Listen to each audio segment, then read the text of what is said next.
Hey everyone, so today the wind has finally stopped. It was absolutely brutal the last couple of days, and literally, well, we've done a few bits and pieces inside but couldn't really get much done. But finally we're going to ultrasound the hull today because it's a bright day and it's not raining and it's not too windy. So I'll show you what the ultrasound machine does when we get to it, but the first thing to do is to mark out the hull. Normally you do this in chalk, but because we're going to be repainting the hull, I'm doing it in Sharpie, and that way if it does start to rain I can stop and carry on with it another day. I'm going to be marking out everywhere from kind of the waterline down, or just above the waterline actually down, and I'm going to do 50mm centres, but obviously lots more measurements in the suspect places, and there are some bits that I'm not going to bother measuring at all because that's going to be chopped out completely, so there's no point ultrasounding that bit because we know it's gone. So the first thing is I'm going to create lines, so I'm going to do line A, line B, line C and so on across the whole boat. We're going to film every single one of these, every single point, and then we're going to mark on camera where all of what all the readings are. So A1. Although we won't make you watch all of them, no, it's more for us to go back to. Yeah. So this is A2. And this is A3.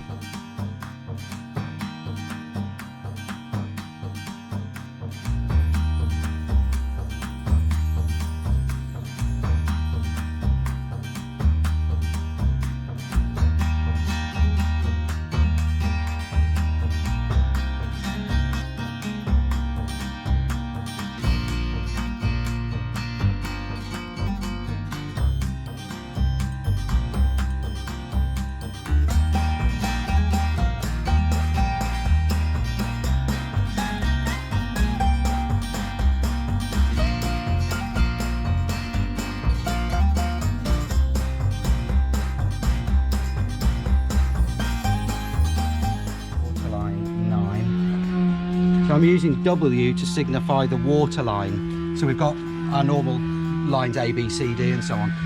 I'm figuring I'm not going to get to W, but I'm using W to signify the water line because I want to measure the steel thickness at the water line all the way along, particularly around areas like this, which it is almost certainly just a bit of surface corrosion and probably doesn't go very deep at all, but I want to check. So all the way along the water line.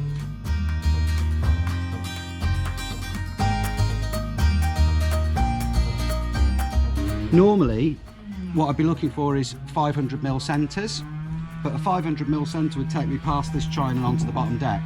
So because I'm doing it myself and I'm not restricted by time, I can spend 2 days doing this rather than booking somebody to do it. I can make a lot more measurements. So I'm actually going to do each chine individually above and below. We are going to have everything shot blasted from the waterline down. So what this is primarily designed to do is identify any areas that aren't visually obvious for us to cut out and weld. And the reason we're doing the shot blasting after the welding is because the shot blasting will provide a great surface for painting on, and if we welded in new steel, then the new steel and the old steel will all be shot blasted to the same surface. This is rudder starboard 1, rudder starboard 2,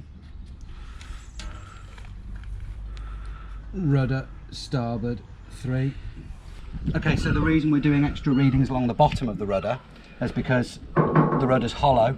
I don't think any water's got inside it, but just in case it has and it's rotting from the inside out, I'm doing a load of extra readings along the bottom of the rudder.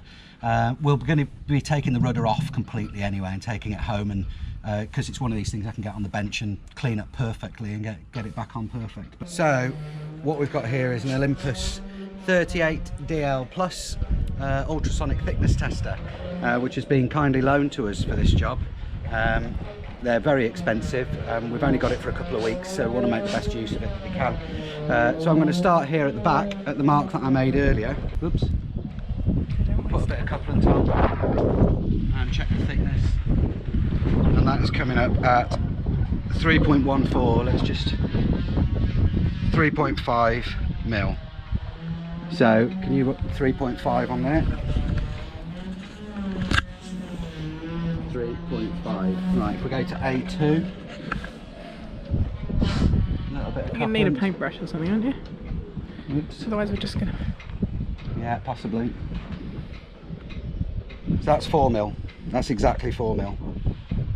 So this corner here, we've lost half It's an a mil. add-on, so we're not 100% sure. It might actually be made of, well, it's 3.6mm. So we've lost 0.4 of a mil there actually, it's not too bad. I think it was made of.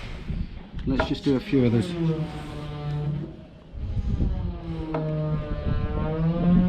we need more coupling on there. Okay, So what was this? let me just do it again.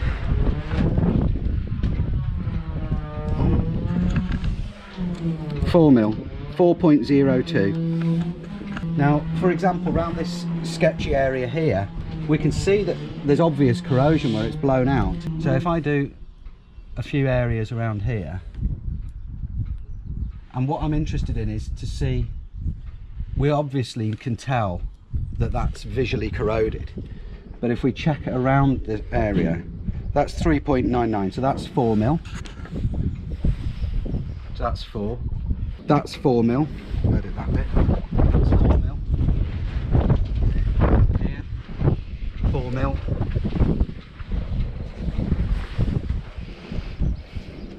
3.8.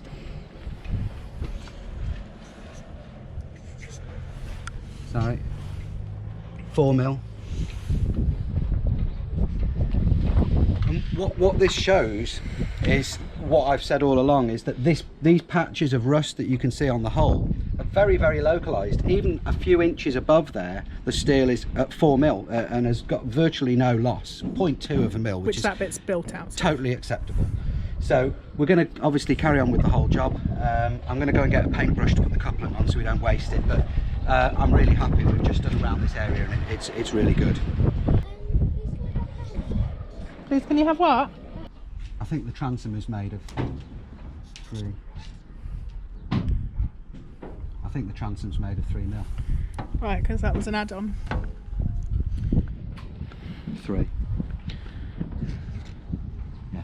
So this bit, look here, we've got, obviously I think there's a stringer here because that's 9mm it's saying, whereas we've got 5.4, 3.8, 4.6. So I think there's a stringer vertical here. There's obviously a tab behind this bit, which is bringing it out to 5mm. Then the rest of the sheet steel is, we're back in the 4mm category. Down here, 4mm again. Obviously, we've got different thicknesses of rolled steel. Yeah, so, I mean, this is probably a better example over here. So over here, if we have a look at this bit, look, 4.6, 3.9, 3.8, and then the next one, W11, so W for waterline, 3.9 at the waterline, we've lost nothing. So we'll go W14, A14 and B14. W14. Now what we're finding, it doesn't like this blue paint for some reason. So I'm not getting a reading there. Oh, I am, yeah, 4.7, let me write that on. Sometimes it doesn't like reading through that blue paint. It seems a bit thicker on this paint, doesn't it? Yeah, so that's 4.7. A14, what have we got? We've got, hang on, 3.89. 3.9, yeah. So that's fine. 3.9, good. Normally you'd mark this in chalk, but because we're going to repaint the hull, it doesn't matter. Because it's very likely to start raining again in a minute, and we can then wait for a break in the rain and carry on. Right, the next one, is it? There we are.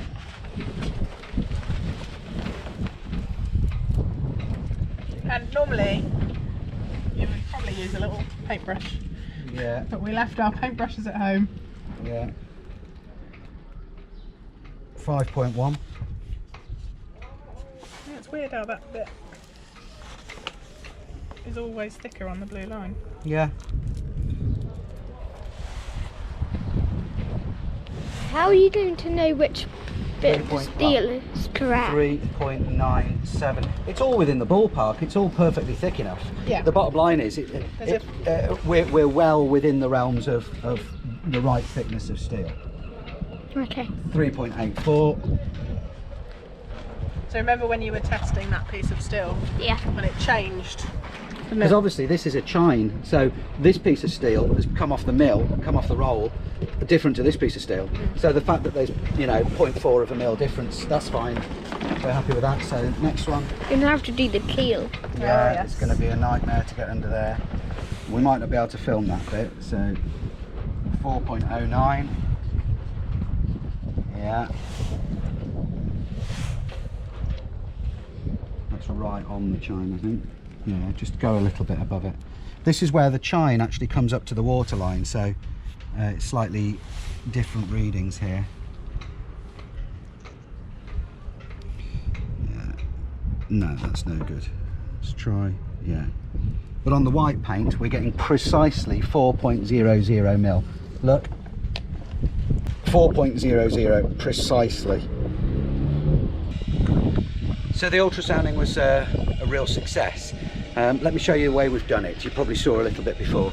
Started at the back here and created a line A1, B1 below the chine, C1, D1, E1, F1, and we've gone along at 500 mil centres the entire length of the boat. What we've discovered is that the sugar scoop at the back here is 3.6 mil. Sorry, is 3 mil thick, 3 mil steel. And the measurements are all really consistent. 3.6, 3.07, 3 mil, 3 mil, 3 mil, 2.9 mil. The rest of the hull is all 4 mil. And the lovely thing is, around this area, for example, we've got some really bad corrosion obviously here, and we've tied that in. That is on the weld, and this is on the weld on the inside. But if you look outside this line, it's 4 mil, 3.9, that's fine. 3.4 there, so that's a bit suspect, but 4 mil, 4 mil, 4 mil, 3.8, 4, 4, 3.8, 3.8, 4.2, 4.2, 3.8, and then 2.9, because that's now on the sugar scoop again. So this patch of corrosion is very, very local, and once you get out to here, the steel's back to normal thickness again. So we're going to cut this whole area out, of course. 3.9, 3.8, and then we went down the entire hull, 3.9. If you look there, we get the occasional reading 5.6 where we're obviously on top of a stringer or a brace inside. This is A6, 4.4, 4.2, 3.9, 0.7. This is W7 for waterline, and we've got 4.05, 4.3, 4.6, 3.7, and so on. And the readings are all 3.9, 4.3. So again, we've got lots of these little blisters, and when you look at the boat from a distance, you think, oh my goodness, that boat's covered in rust. That little blister, 5.6 mil, we're over a brace. 4 mil, 4.3, 3.9, that's nothing. That'll just clean up and paint out, absolutely fine. 3.9, 3.7, 4.4, and we've just covered the boat. And this is the advantage of having the machine ourselves, where you get a reading that's slightly out of the ordinary. You can go, hang on a minute, and read all over that area, and it gets rid of any sort of doubts or fears. Under here on the bilge keels, and I've done 9 points in the corners along the bottom and across the middle. 4.67, that's 4 mil, 4 mil, 4 mil, 4 mil, 4 mil. It's all absolutely fine. All along the actual keel itself we've done, and I'll tell you a little bit about the keel itself in a minute. Let's just have a look at this suspicious area at the front, if we can get to it. So this is the interesting bit in the front. Now we all know that this anchor locker is shot, and I'll show you the inside of that later. But we've done tons and tons of readings, because what we wanted to know was how far down does this corrosion go. So look at this. We've come down here. That chain plate is surface corrosion, but it's okay. Couldn't get a reading here because the fairing, you see that fairing is just too thick for the reader, but that's okay. Here we've got 3.9, 3.6, 3.9 again, I think that is 3.97, 3.7, 3.7, 3.4, 3.9, 4.4, 3.9, 3.9, 4.0. So what that tells us is that this corrosion here, I was worried that the water had run down and had created more problems further down, and we've gone right down under the hull, and it hasn't. Again, 3.9, 3.7, 3.9, 3.96, 4.7, 3.9. It's all really positive. It's all really, really good news. the net result of this, of course, is exactly what we thought. The chain locker, scrap, yeah, we'll cut that out and replace it. The areas at the back here in the lazarettes, there are 2 areas that need cutting out. The bit I've showed you the other side, and this bit here, where again, that is local, so we'll cut that out. And this is the weld where the new sugar scoop was welded on. I don't know what a piece of string is, but that will cut out. We've done the rudder on this side as well. They're the exact same measurements. And then the other bit that we found, which is the only slightly worrying bit that we didn't know about, is we've done all the way along the bottom of the keel itself. Am I in shot there? So all the way along the bottom of the actual keel. And I don't know if you can see, I'm just pointing there. There's a little patch there where the outer plate, which is 4mm, had delaminated from the keel foot. And it's the only place that we've found along the whole of the bottom of the keel where that's happened. So when we get it hoisted back up again, we're going to have the boat shot blasted along the bottom of the keel and up inside the keel box, because of course, as you know, it's a lifting keel, so there's a centreboard that drops down, a ballasted centreboard. But that area might need replating on the outside of the keel box there. The outside of the keel box is 4mm and the inside of the keel box is 6mm, and the shoe on the underneath, the base, is 6mm, and we've managed to get the probe along the underneath of the keel box itself, and the steel thickness is all around 6mm. So all in all, really pleased, really pleased with that result. It was definitely worth getting the ultrasound tester, but what it does prove to you, or to me, which is the advice of a lot of people on the comments, it's definitely worth getting an ultrasound on a boat like this, but the ultrasound is only as good as where you put the probe. Of course, we don't know how thick the steel is there. We can extrapolate. It's not going to be any worse than the bits that we've tested, but it's only as good as where you put the probe. So it's a useful piece of kit, but it does have its limitations. I would say anyone with a steel boat, it's definitely worth doing, but it hasn't actually told us anything we didn't know, apart from that little blister on the bottom of the keel. An ultrasonic thickness test on a steel boat is definitely worth doing. It's a really good idea, but primarily because it confirms what you're seeing with your eyes. Your eyes are your best judge. Everything that we can see is corroded is, and everything that we can see that isn't corroded actually isn't. And that's really good peace of mind to know that all those measurements that we've taken are what we think they are. We know we've got to do the front anchor locker, we know we've got to do the back lazarettes, we know we've got to do it along the underneath of the keel box, and we know we've got to do some modifications in the cockpit. But all of that we already knew, and the ultrasonic thickness tester has been fantastic peace of mind because it's confirmed all of that to us. But it's also confirmed that there's no hidden nasties. There's nothing that we suddenly put the probe somewhere that looked great and thought, oh my goodness, this whole area is trash, even though it looked amazing. And that's really reassuring. So for once, we're actually getting towards the end of the day and we're not still working, which makes a big change. And it's what? Still daylight. And it's still daylight, which is nice. So big things happened today. We managed to ultrasound the entire hull, as you've seen. We've got all of it outside done, and we've stopped before it's actually gone dark to come for a walk along the harbour wall, which we've looked at for ages and never actually managed to get to see.